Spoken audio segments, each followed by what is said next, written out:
দিনটা ছিল সেই সেমিস্টারের শেষ এক্সাম শেষে আনসার শিটের পিডিএফটা সবে মাত্র মেল করেছি, তখনই হোয়াটসঅ্যাপে টুম করে নোটিফিকেশন দেখি একটা আননোন নাম্বার থেকে মেসেজ এসেছে, থ্যাংক ইউ। প্রশ্ন করলাম, কে?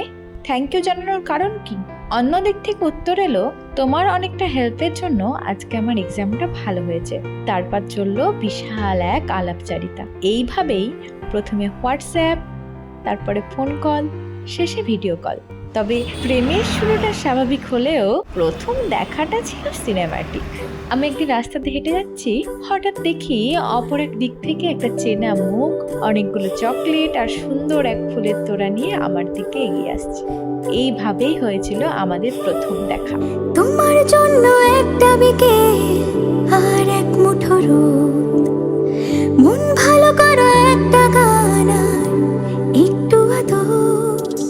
তারপর চলে গঙ্গার ধার, মাটির ভাড়ের চা, প্রেম প্রেম কবিতা, স্কয়ার ফিল্ড, হাতে হাত আর একা পথ চলা, তার সাথে গণিতের জটিল সমস্যা নিয়ে ঘাটাঘাটি। থাকি না তোমায় ছাড়া, আমি চাই না হাজার তারা, ভালো থাকি না তোমায় ছাড়া, থাকো এভাবেই সারাটা জীবন। তুমি আমারই হয়ে থাকো এভাবেই, তুমি আমারই হয়ে।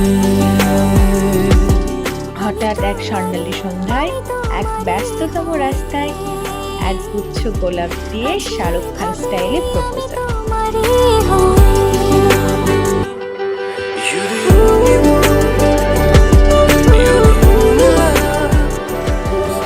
প্রথম দেখাতে হালতো ছোঁয়াতে কি কথা বলে গেলে, তোমার হাসিতে, দু চোখের চাহনিতে। এত প্রেমের মাঝে একটু একটু ঝগড়াও হতো ঠিকই, কিন্তু জানি আমি খুব অভিমানী, তবু থেকো পাশাপাশি। কথা দিলাম ছেড়ে যাব না, তুমি রবে আমারই। এন্ডিংটা ছিল আরো বেশি মজাদার। আমি চাই না হাজার তারা, ভালো থাকি না তোমায় ছাড়া, আমি চাই না হাজার তারা, ভালো থাকি না তোমায় ছাড়া, থাকো এভাবে সারাটা জীবন। তুমি আমারই হয়ে। তারপর চলে দীর্ঘ 4 বছরের প্রতীক্ষা। এই 4 বছর শুধু যে প্রতীক্ষা ছিল তা কিন্তু নয়, তার সাথে একটু প্রেম আর অনেক বেশি ভালোবাসা। আর এইভাবেই প্রতীক্ষা পরিণতি পেল পরিণয়ে, আমাদের পরিণয়।